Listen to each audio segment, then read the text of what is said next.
Thank you everyone for coming out for our webinar today, Preparing for Challenges, What to Do Before You Get One. Welcome to our webinar, and I want to let you know that our session is coordinated by ALA's Graphic Novels and Comics Roundtable. The GNCRT is dedicated to supporting educators and library staff in all aspects of engaging with graphic novels and comics, including collection development, programming, and right now, most important, advocacy. If you have any questions about the roundtable, you can visit us online at ala.org/rt/GNCRT. I would like to introduce our panelists today. We have Shantae Burns-Simpson, who is the Associate Director of the Center for Educators and Schools at the New York Public Library. Mary Graham Hunter, a youth service librarian at the Ferndale Area District Library in Ferndale, Michigan, and she serves on the Michigan Library Association's Intellectual Freedom Task Force. Candace Wing-Yee Mack manages system-wide young adult services at the Los Angeles Public Library. She's past president of the Asian Pacific American Librarians Association, that's APALA, and the Young Adult Library Services Association as well, that's YALSA. And currently she's chair of YALSA's Morris Debut Author Committee. And I'm Carla Reamer. I'm a school librarian, and currently I'm a member of GNCRT's Addressing Challenges Committee.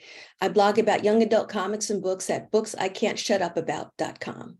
So 2 quick housekeeping things before we begin. You can enter questions into the Q&A or to the chat windows, and we will be sending attendees links to all the resources that we discuss in today's panel.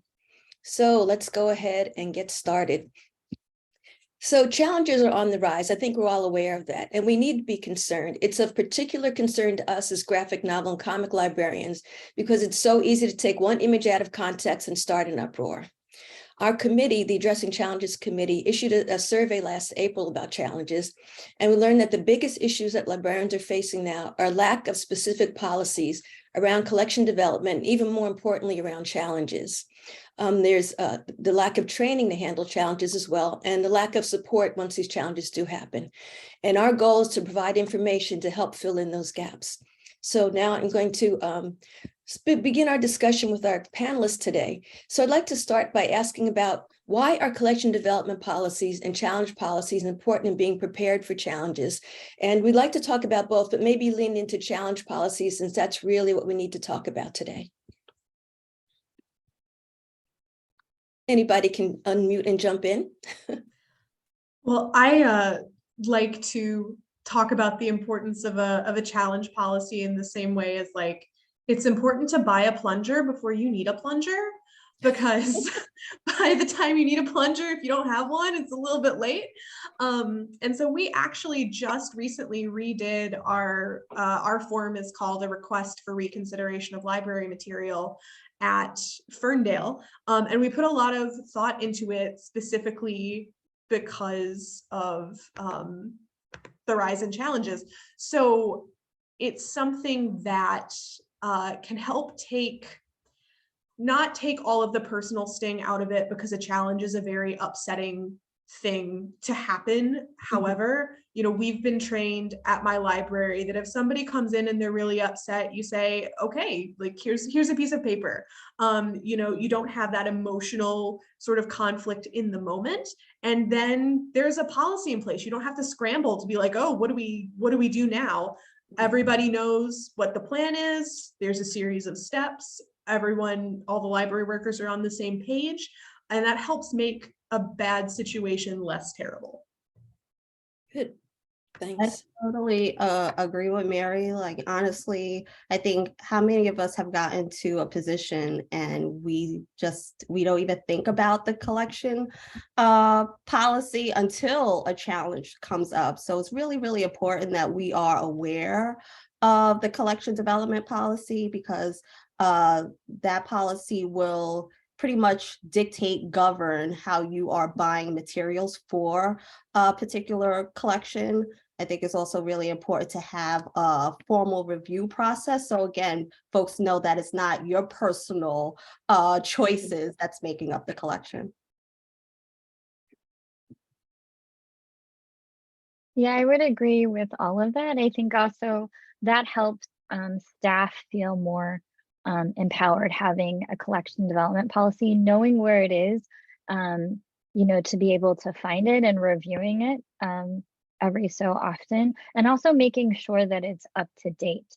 My library system actually, we're currently updating ours because the last time that it was updated was, I want to say, well, I'm not going to say the year, let's just put it that way. You know, things have definitely changed. Not in terms of the essence of what our collection development policy is. And I would say too, that if your institution has a mission statement, that it's really great for those two things to go hand in hand, right? So that way it's everything that you're doing in terms of the choices that folks are making in terms of whatever you're putting on display or adding to your collections is all embedded in and goes along with your overall mission statement for your institution, as well as your collection development policy. So once again, it's not isolated to, oh, it's your opinion because you happen to be in the library when this challenge comes up. It's like, no, this has been established throughout the system, whether it's one library or, you know, 70 odd, 80 odd, etc. I think you always, oh, I'm sorry, go ahead. Okay, I think it's very important with, you know, challenge or reconsideration procedures in particular, to put the onus of the work on the person who's doing the challenging, because, you know, we're seeing all of these instances of libraries getting hit with like 80 titles that people are complaining about. That's happened here in Michigan, and, you know, if librarians are expected to do all of that research, that is a ton of time. And so actually I have our new request for reconsideration form right here. It's 3 pages. And so for every book that if someone wanted to challenge a book or any kind of material here at this library, they have to fill out effectively a 3-page book report. And they have to include quotes from the work. They have to include quotes from reviews. They're the ones who have to go and do the research. And then we have 2 months to review it. But that was very important when we were thinking about our own strategy about how we wanted to move forward. We were like, you know what? We're here doing our jobs.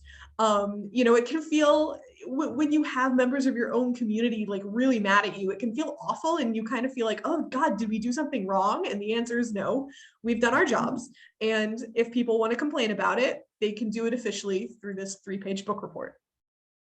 I actually love the fact that it's 3 pages. We might have to borrow that, but because we know a lot of times the people who are wanting to push on titles, they haven't even read the book. So again, being able to have them quote from the actual title is really, really important and necessary, but making them fill out 3 pages, that's great. And it includes, you know, it includes some deep questions. It includes, you know, what would you, if we took this off the shelf, what should we be replacing it with? You know, how would removing this explain how that would improve the library service to the community? So it's sort of, you know, in a veiled way saying, tell us why you think you can do our jobs better than we can. And I think that's very fair. No, it's totally fair. And I think it's also fair because I don't know how many libraries they're making their collection policy known to the public, but I think it's really necessary for them to understand the actual work that is going into us making those purchases. So if you have your policy hidden, it should not be hidden. Like, let them know how you are buying for the collection. I totally agree. Nothing should be a secret, because that's not right. That's everything should be pretty transparent in terms of why we are making the selections that we're making. And that is also, you know, that kind of goes back to having a strong collection development policy. Like, I don't think, well, I'm of 2 minds. Like, one on the one hand, right? Like, you know, people questioning the way that things work, like, that's intellectual freedom, right? You know, people disagreeing, parents disagreeing with choices that are being made, that's their privilege for their children, right? And, you know, when folks ask questions or ask for readers advisory, I'm no longer a frontline teen services librarian, but when I was, you know, it was totally fine. I gave the parent what the parent requested for their child, you know. But once again, that's sort of a one-on-one situation, right? The reason why we have the collection development policy, the reason why we have our mission statement is to reflect the values and viewpoints of all members of our community, including ones who may have different viewpoints from different parents. And so that's, you know, so once again, right, it's not, we're not trying to gotcha anybody, right? We're not trying to supersede or act in place of a parent in any way, shape, or form, you know, but at the same time, we do have expertise, and that's, you know, and our collections reflect that. And it's okay to ask the question for sure, you know, and hey, we make mistakes too sometimes, but ultimately, if we have those things in place and we're following our own policies, that generally it's not just approved of in isolation, right? Like for us, our Board of Library Commissioners has to approve our collection development policy and administration, like, you know, then everything should be fine and on the up and up when we get those requests for reconsideration forms. And I think a really important question to make sure is that it's included in that form is, have you read the entire book? Mhm. Well, thank you. That is starting to get into my next question. But first, I just want to reiterate something you guys said that's really important. Keeping your policies updated, because the landscape is continually changing, and something that may have been effective 5 years ago may be missing some important elements right now. And the other thing that I hear you saying, Candace, is that we have to remember that we're getting these, you know, massive requests for reconsideration, when people forget that they make decisions for their family, their children, not for an entire community. And it takes a while to remind people of that. But getting back to our focus here, can you all talk about some of the key elements that every challenge policy should have? I certainly think every challenge form should have that question about, have you read this in its entirety? Ours has that. I know there are some libraries that will throw your form out if the answer is no. So that's something that your board would have to approve. You'd have to clear that with legal, but I believe there are some places that do that, which I think is a great point, because if you're that concerned about a book and you can't even take the time to read all of it to better articulate your concerns, how concerned are you? I'm curious. So I also think that one of the great things about having the policies say up on the website and so transparent is that if you do have somebody who maybe is a little more willing to dialogue, you know, you can pull those policies up right in the moment. For example, I'm the selector for juvenile nonfiction at my library. So that means I buy all the kids' sex ed books. And I can imagine, you know, a scenario where a parent would come up and say, why is this here? And they're all developmentally appropriate for the children that my department serves, but you know, I'm able to pull up the collection development policy and say, well, we select things based on, you know, factual, on fact, I guess, accuracy, and on scientific merit. And these books have both of those things. You're welcome to leave them right there on the shelf. You do not have to check them out. But that's why they're in the collection, because they have merit. So, yeah.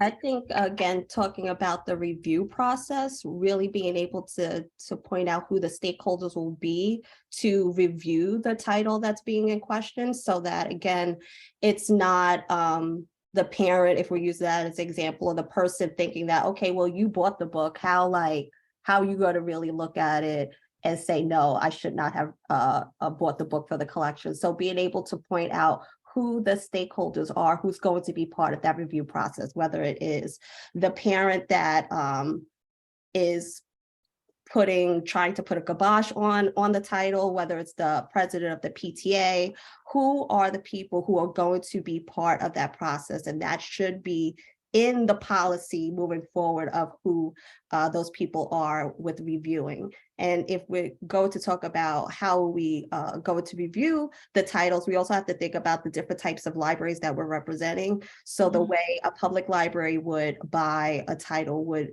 be different from how a school librarian would buy a title. And I'm going to use the example because I see Amy Wright's on here. High five, Amy Wright. My Library YC, which is a program that is both buying for titles that's going to be used in the schools with the collection development. High five to Elisa Garcia, who I also see who's working in the public library buying the materials for the teacher set collection. So that is a very particular collection development policy that it takes a bunch of stakeholders to be part of it. So who would be the person who may complain about the title? That's a great question, because it could be the school librarian who ordered the teacher set and said, oh, I didn't think that this was part of it. I'll use an example of like manga.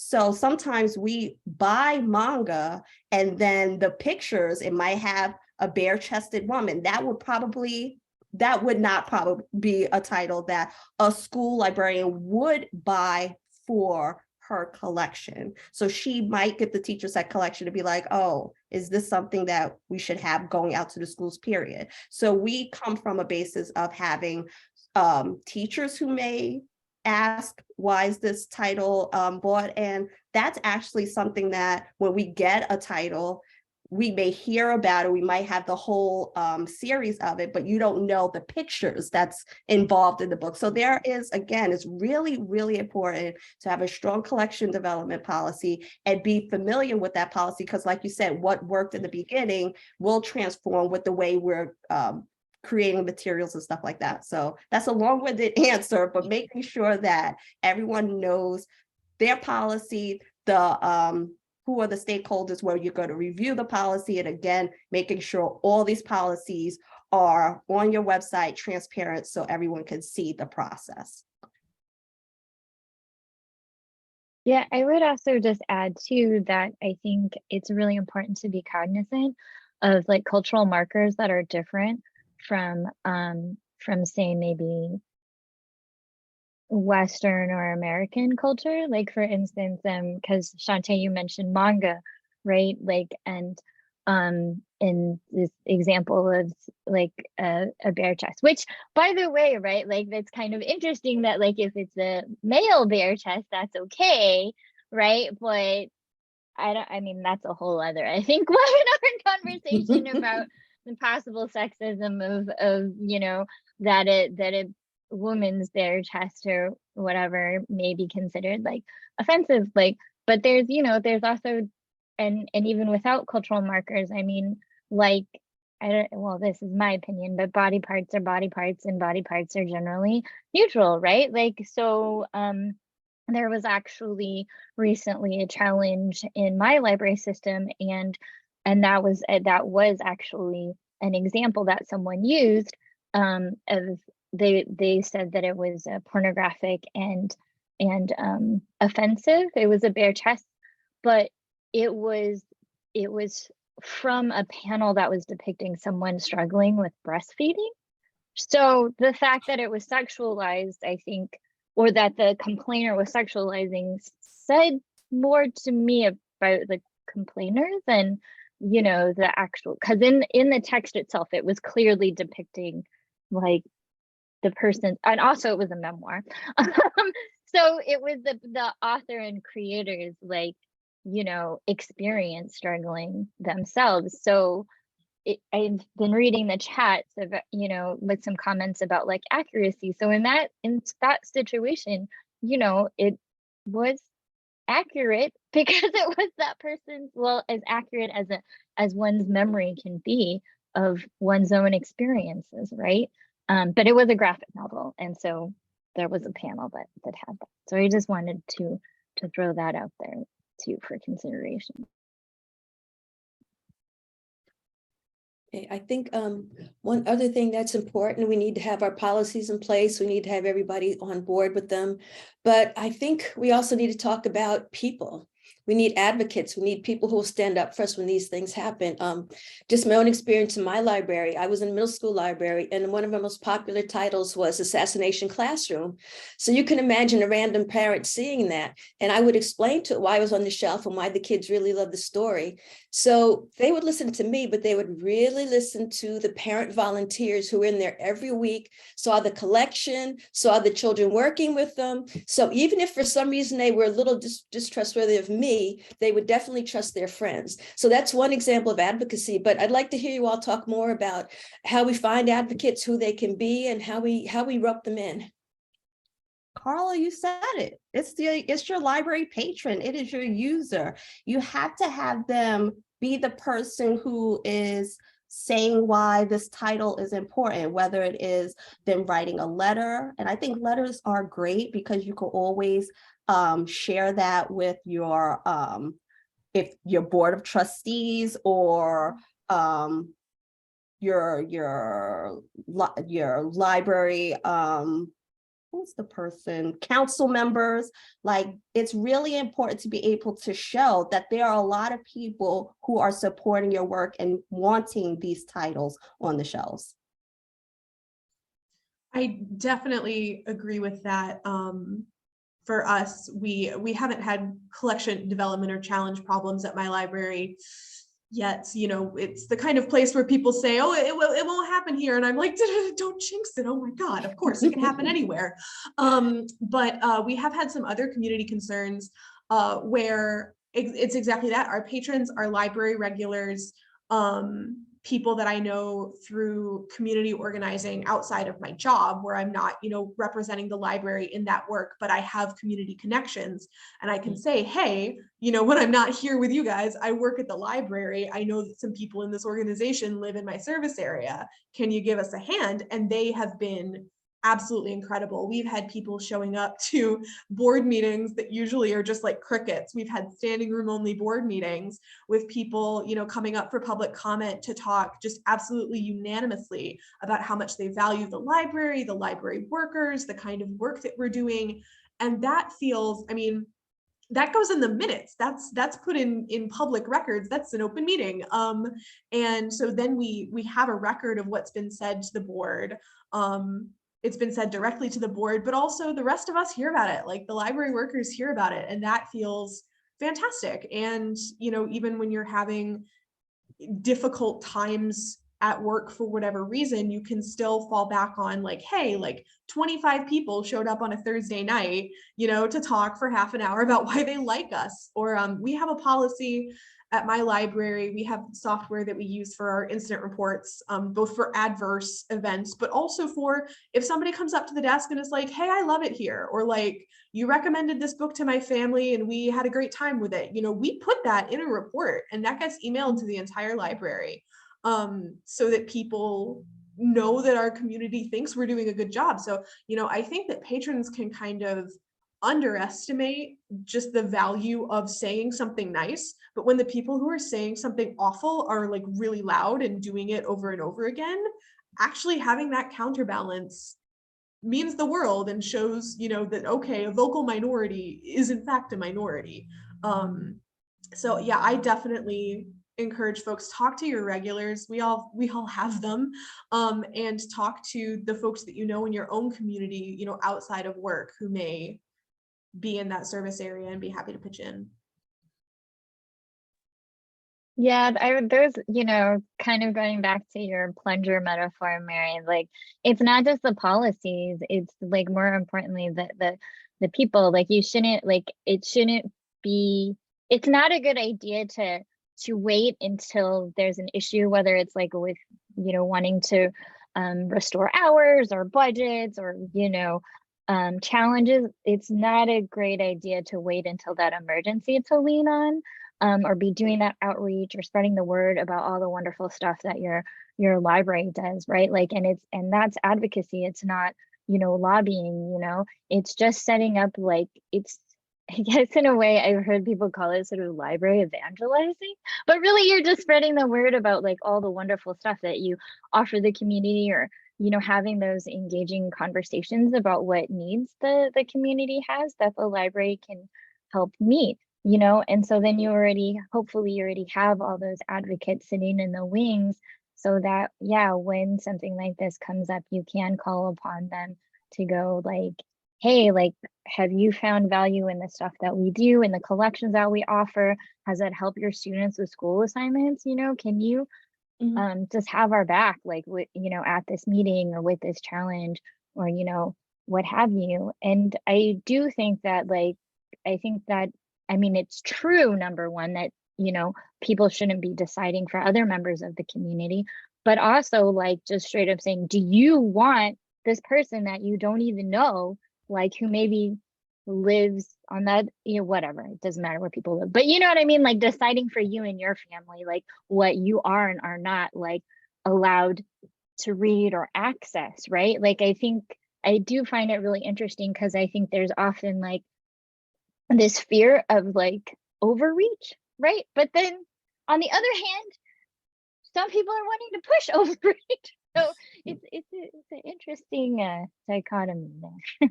No, you're totally that- right, Candace. I will totally, we like to call them ambassadors. They would be ambassadors for the library. But to even just talk about Mary's counterbalance, it's really important for people to have the ability to suggest a title, because then you could prove why this title is on the shelf, because they want it. So, okay, I'll be quiet, Carla. Sorry.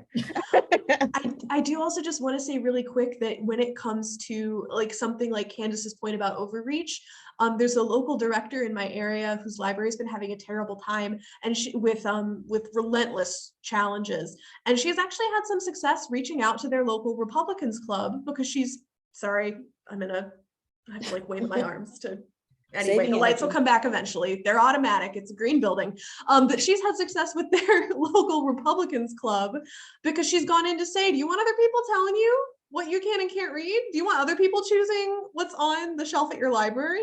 And apparently a lot of these more, you know, kind of old guard conservatives in her community were like, wait a minute, and like thought that was a really good point. So I'm going to step away and try to get the lights back on, but I can still hear everyone.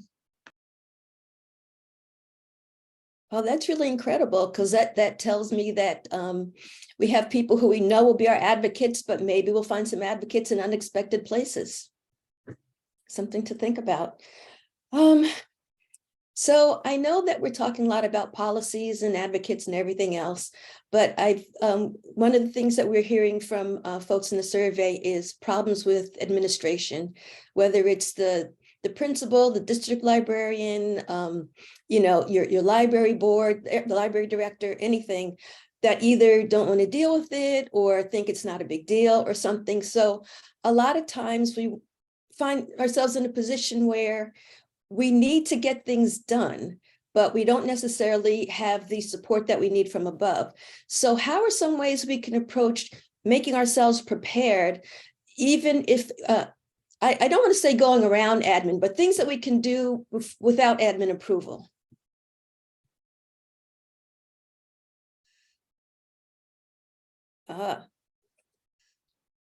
I mean, I'm going to say something, and I don't know if this is going to fly for everyone, but media is your friend. Sometimes when they try to keep things hidden, to be able to go to your local news outlet is really important. They respect the First Amendment. Like, your administration, they don't want the headache of parents. Like, they don't want that headache. We get that, but you don't want that headache of, like what you said, questioning what you're doing. You're a professional. You know how to pick these titles. So I'm just going to put it out there. The media is not a bad thing, to be able to put out the amazing work that is happening in your library with your collection. I definitely agree with that. And I would also say that if you have access to a lawyer, I think, I mean, I have personally found admin can occasionally get jumpy when the law gets involved. Not necessarily speaking personally for my own library, but this is a legal issue. The removal of books from, I work in a public library, but this applies to schools as well, based on content, is technically not allowed under a Supreme Court case. And so you have to consider federal laws, state laws with this situation. And so, you know, if you have with us in Michigan, we have lawyers who work for the state library, Library of Michigan, who, you know, you can sort of do the curbside consult of like, hey, quick question, should we be lawyering up for something like this? Or like, could you shoot my director an email telling them that they actually need to take this seriously? I've found that like state resources can be really, really helpful. Check your state library association. You know, it's not, I think definitely making the case that just pulling something off of a shelf to keep everybody quiet can open you up to being sued. Like, nobody likes to hear that word. But it's not, it's very, very touchy legally. Yeah, and I feel like, you know, as with I think a lot of things, it's really kind of laying it out there that like you either put in the time in advance or you'll have to put in way more time. Like later when things, you know, escalate or there's a lawsuit involved, and you know, and that could be whether or not you're quietly like censoring something by pulling it, right? Because it violates you know, it could violate, you know, different federal or state or, you know, laws or ordinances. And also, I mean, I think there is a very real, because as we know, a lot of surveys and the work has been done by the ALA's Office for Intellectual Freedom and different organizations that show that the vast majority of books that are being challenged are by and about Black, Indigenous, people of color, and or queer folks, right? Which are protected classes. So, and I think that even if that is not explicitly stated in the request for reconsideration, it's very, at least to me, very clear that there's this underlying current of that's actually why it is, you know, quote unquote, deemed offensive.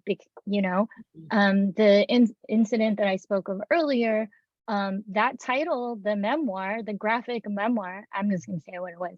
It was The Best That We Could Do, an award-winning graphic novel by author and illustrator T. Boyd. And it was a memoir of her actual experiences, right? And in the request for reconsideration, it wasn't mentioned that it happened to be about, you know, a young woman in of Asian descent, right? Like about an immigrant and a refugee, but like, come on. it just seems too coincidental, right? That that title was chosen for reconsideration. I see Cindy in the chat, and I mean, the only reason why I don't say colleagues, because again, when admin is coming down, it's hard to get your coworkers to be like, yes, I want to be along with the fight, because like folks don't want to make their jobs harder. And so that's why I feel like going outside is sometimes better just when it comes to work, especially like if you're working in a school and you're the school librarian and teachers might not understand the whole idea of it. So it would be hard in that aspect. And then again, it's just hard to have people, but I mean, high five to folks who will support the good fight, because I'm down for that, like Cindy said, but just being able to also look outside of the workplace to get support in this work. And so being able to go to GNCRT, ALA, the National Association of Libraries of Color, to be able to provide the reasoning and get support is really, really important. And again, your collection development policy needs to say why this title is important, what it is, if it's, you know, making sure that your community is seen in your collection, being able to say that this is supporting the learning standards. Like, you have to be able to articulate that so that it's no question, yes, this is why that book is on the shelf.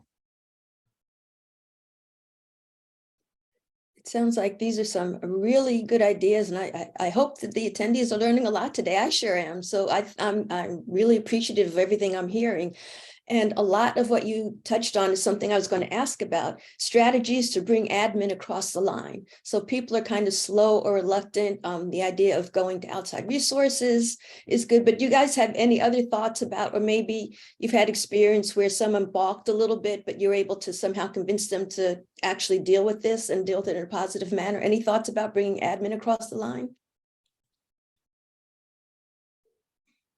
I think someone in the chat recommended reminding them of a lot of ALA's position papers, which I think is a great idea. I mean, you know, I will admit I have complex feelings about the requirement of the master's degree for, you know, like a full-time job in the field, but anecdotally in Michigan, a lot of problems that we are seeing are in smaller libraries where directors are not required to have a master's of library science. So they often have not really had a lot of formal education on intellectual freedom.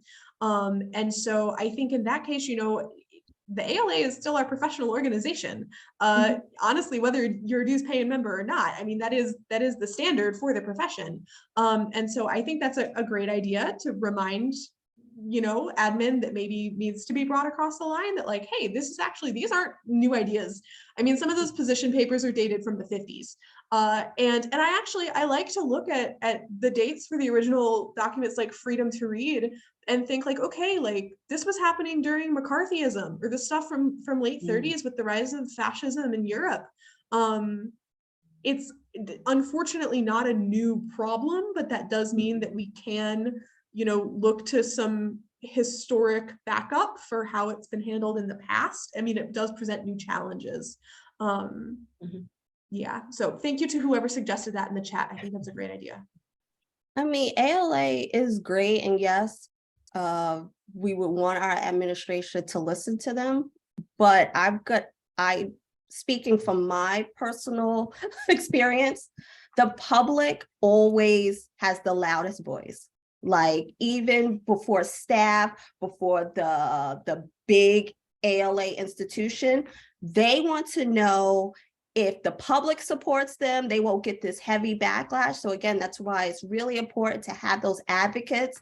You need to make sure that those advocates have a louder voice than the person who wants the material pulled off the shelf. And again, being able to have those letters to show this is why we are buying this materials. Our public, our community, they want this title. So even after a child checks out a book and being able to have that review on how that was great, just being able to showcase that in any kind of quarterly report, it's really, really important to get the feedback of the end users.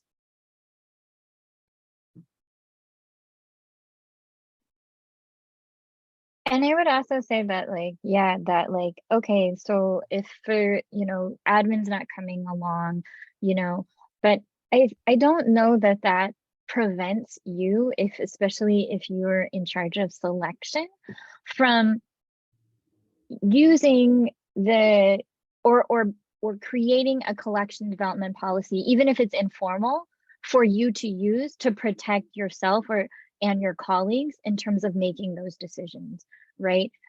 So that when a challenge, maybe it's not a formal policy, it hasn't been approved by, you know, everyone in your chain of command or what have you, but I mean, there, I would assume, hopefully, that there's, right, like that you have there are things that you follow in terms of selecting. I mean, of course, number one is budget, but like, you know, I think it's a great and practical exercise to go through that, you know, if it's yourself, whoever does selection at your organization, to just ask that question. Well, how do we do this, and why, and what are we looking at? Like, does it, you know, even if that's not something that your admin has formally approved. And I don't think that's like, you know, necessarily like maliciously, right, going around admin or what. It's actually just preparing and, like I said, putting in that work so that you are ready should something happen. And then also, you know, when it's a lot easier for somebody to approve something or edit something if it already exists, right? But if it doesn't exist at all, then you don't really have a leg to stand on, like no matter what happens, right? In terms of whether it's the patron or admin, what saying X, Y, or Z. So I say, I don't know, my recommendation would be just to write down whatever your own guidelines are for them, using the tools that folks have been putting in the webinar chat, and I'll post a bunch too from ALA. I also want to say, from a worker protection standpoint, Candace, I saw that you put in the chat about if you have a union or a guild, that is very good. Actually, in my library, you may notice the enormous red button that Emily Drabinski sent us.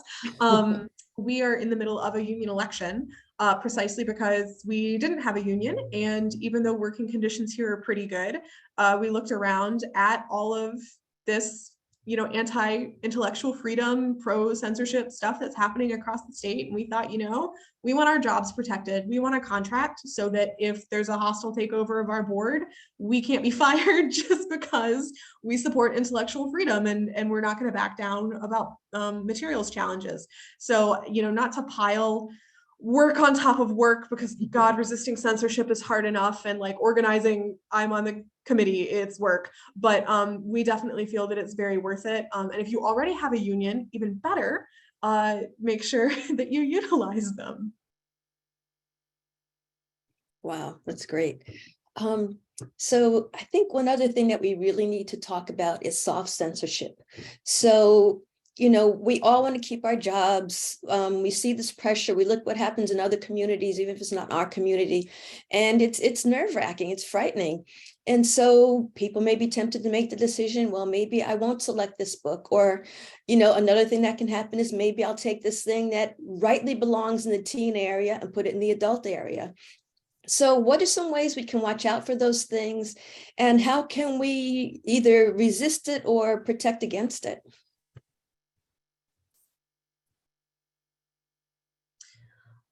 I think community education comes into this somewhat, because I know that I don't think it's outside of the realm of possibility, to necessarily get patrons who say, well, okay, I don't want it taken off the shelves, but I do just want it moved, or I do just want it put behind the circulation desk, for example.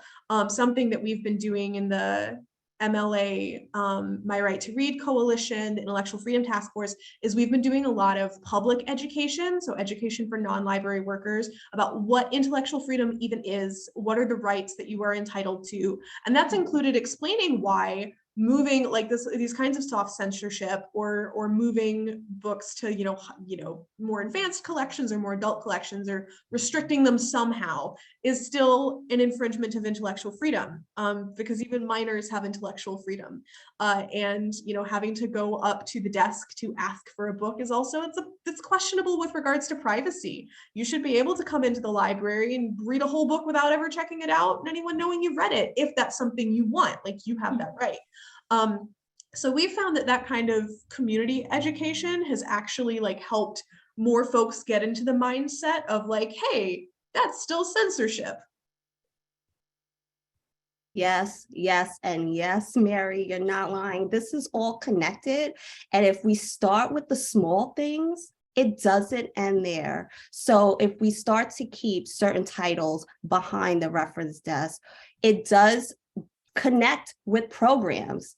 And then, no, you cannot have that drag queen story hour program. It's all connected. You start small, it will build bigger. So you have to stand strong, and it sucks, it's hard, but again, to be able to have the backing of policies, it would be amazing if your administration backs you.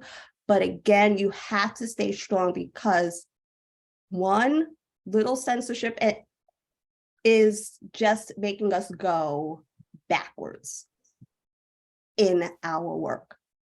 And I will leave it at that. As a mom of 2 boys who do not want to see censorship, I parent them too. I don't parent everyone else. And so I think it's just really, really important for us to, if you don't want to read it, leave it on the shelf for the next person.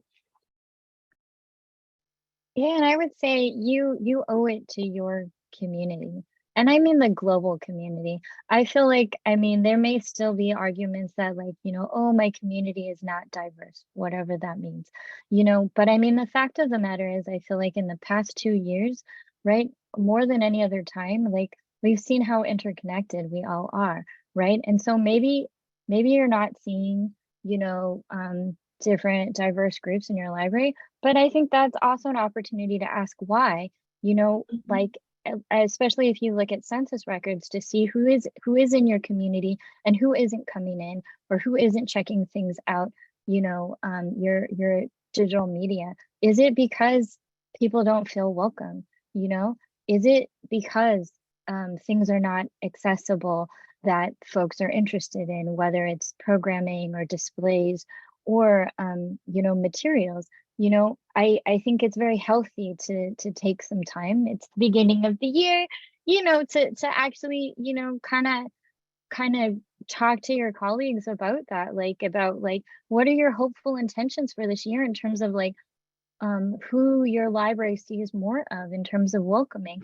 And maybe the community is very homogenous, but the world is not homogenous, right? And people are interacting, especially young people, with more and more people from around the world. Like, let's set everybody up for success by having diverse viewpoints and experiences showcased on our shelves, in our community rooms, and on display. So I would also say, and it's not easy, of course it's hard and it's not great, to have somebody angry people, well, angry people in general. But I also think it's an opportunity, especially for those of us who love literature or fiction or nonfiction, whatever, who love stories, to I think people sometimes say, well, if I lived during this time, I would do X, Y, and Z, right? Well, this is the time.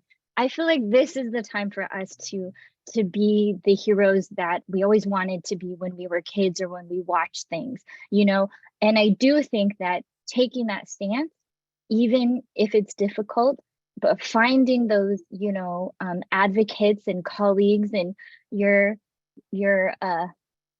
advocacy, team, your Avengers, your what have you, is really the key to move forward in this work, and also kind of move forward, step back, so that it's not just you, because that can be exhausting and lead to burnout and also lead to targeting. So that's why it's so great. I'm so happy to be here with this crew and everybody out there participating too, knowing that there's at least 93 of us that are trying to help our communities. But you know what, I've been guilty of talking about books in general. This is GNCRT, so thinking about comics specifically, how many of us are doing book clubs with adults around comics? Let's be intentional on educating adults on the importance of reading this type of material. I was late to the game in reading comics because I was like, I don't even know what line to read next. I felt old looking at it. But being intentional when we're doing our book clubs, are we picking comics as a title? Are we thinking about how we are introducing the different types of collections to our community? So we have to be intentional on that as well. And I mean, I work in youth librarianship. Graphic novels are enormous. It's probably our most popular section. I'd have to run the circ stats, but I feel pretty confident in that guess. And I run a book club for 3rd through 5th graders. Who loves a graphic novel is my 3rd through 5th graders. And so, those are the book clubs we get the highest attendance at. And I haven't seen as many reports of challenges towards children's graphic novels yet, but I mean, genderqueer, which I think is the most challenged book in America right now, is in our YA graphic novel section, because our teens are who check it out, so that's where we put it. But I think that Shantae, you're absolutely right about what kind of education are we doing around graphic novels? I think a lot of people my age, for example, I learned how to figure out pretty quickly if a book was for me or if it wasn't for me.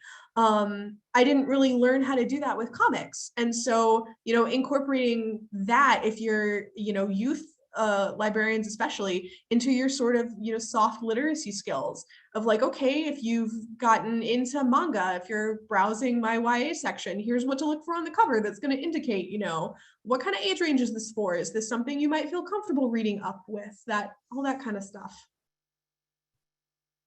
Yeah, that's all so important, and I'm so glad we're bringing all this up.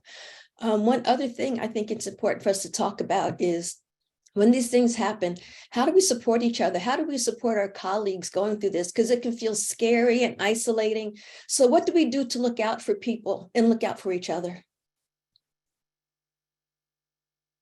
This is my plug once again to check your state library association. There go my lights. But here in Michigan, the Michigan Library Association, the My Right to Read Coalition provides predominantly moral support for people who are undergoing, any library professional who's undergoing any kind of challenge related stress. We also provide financial support. So if you're a smaller library that needs money for legal aid, and we also work with school librarians in addition to the public librarians in Michigan, and academic librarians as well. But predominantly when folks call us, it's not because they need money, it's because they need someone to talk to. And they don't always want to go to the press, and I don't want to tell people to do how to do their jobs, but I think that it might be worth going to the press more often than some folks do. And I understand that they're nervous because often, the folks who are whipping up all of these censorship problems, they're blanketing social media, they're doing press of their own. But I agree with Shantae that the media is often your friend on this. But definitely, see if your state library association or any local professional groups that you might be a part of, or affinity groups, have any kind of support network. Because I feel so lucky in that at Ferndale I haven't personally had to deal with challenges, so I have the bandwidth to be leaned on by folks who are having a really rough time at libraries near me. And I think that that's work that I can do, that's work that I'm happy to do. It's really, really important to find your community wherever that is. I will say, just as being the immediate past president of the Black Caucus of the American Library Association, and having members already feeling isolated because they might be the only person of color on staff, and then to have this compounded on top of their work, kind of like looking as kind of like a gotcha, like you bought the wrong thing for their collection, is just making it 10 times harder. So again, being able to find a community that can support you in this work, because it is not easy. It won't be going away, unfortunately. And like Mary shared, they don't always want you to go to their administration or make it public, but they do want to be heard. They do want to have resources to be able to combat that. And so just being able to provide that, to be able to hear, and also to be able to connect them with someone who else has been able, who has went through it and has overcome the situation. So it's really important to reach out, whether it is reaching out to GNCRT, again, reaching out to the National Association of Librarians of Color, but again, the school libraries section. Public libraries have been hit, but school librarians, I'm not going to act like they have not been bombarded by this, because they have. So again, you need to be able to find the community to be able to say, look, this is where I'm at, this is what I'm going through, because people have come out on the other side successful, and just being able to have these candid conversations is very, very important. And then the more that we can go to ALA to provide additional resources, whether it is monetary, to be able to say, like, we have this legal representation that people can go to with these questions. We just need to be able to come together overall as a profession. But I do want to highlight that people of color are being inundated by this, not negating what everybody else is going through, but some of us is really feeling like this is I gotcha, you've done something wrong. I would also add that, like, in addition to reaching out to the professional organizations, which are really important and really helpful, you never know, like, who is in your network, like, or who someone you know knows somebody else, you know. So even if you're uncomfortable going to like media, like if you have your own social media, like if you're on Facebook, like personally, right? Like, I don't see any issue with you letting people know in your community, especially if you live in your own community, that this is going down, you know, like that there may be a challenge going, because who knows if somebody that you actually knows someone else who is the cousin of like the person who is trying to submit like this, you know, or who has submitted this challenge, who could have more of a one-on-one conversation to try and talk them down.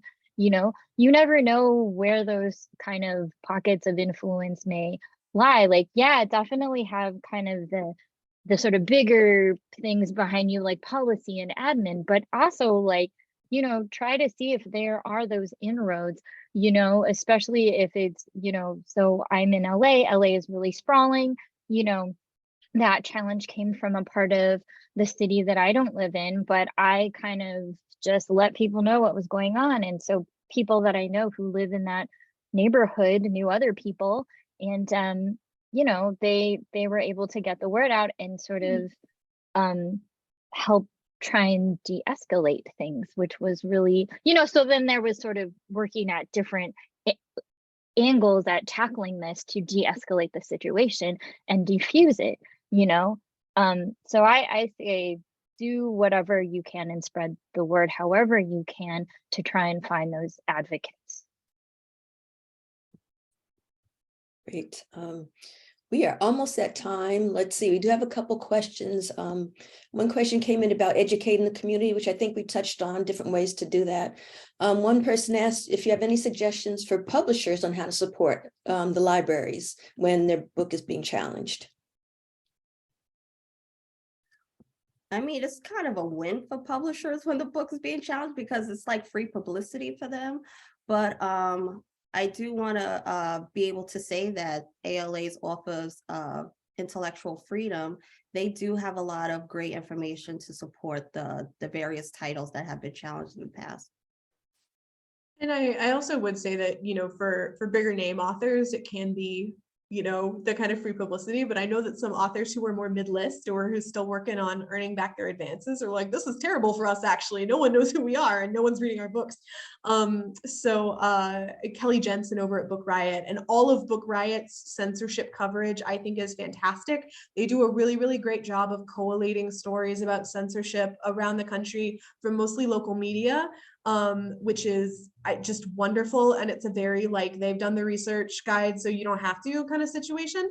But Kelly Jensen has talked about, she's the editor of an anthology that's been banned in several places or challenged in several places. And that's actually given her quite a financial hit because they're still working on earning back that advance. And I found her writing about that to be very eye-opening. So, you know, what publishers can do, I have opinions about what HarperCollins can do with bargaining with its union, but, you know, for in terms of censorship, just like loud voices saying like, hey, cut that out, I think is never going to go amiss. Yeah, I think our voices need to be louder than the other loud voices to trying to tear everything down. Sometimes I can't help but feel personal, but I'm glad that we're all in this together and we're all fighting the fight and trying to help others with this. So we are now at time. So I want to thank you, Candace, Shante, and Mary Graham for coming out for this. Thank you, all of our attendees. You'll be getting links to the resources and to a recording of the video.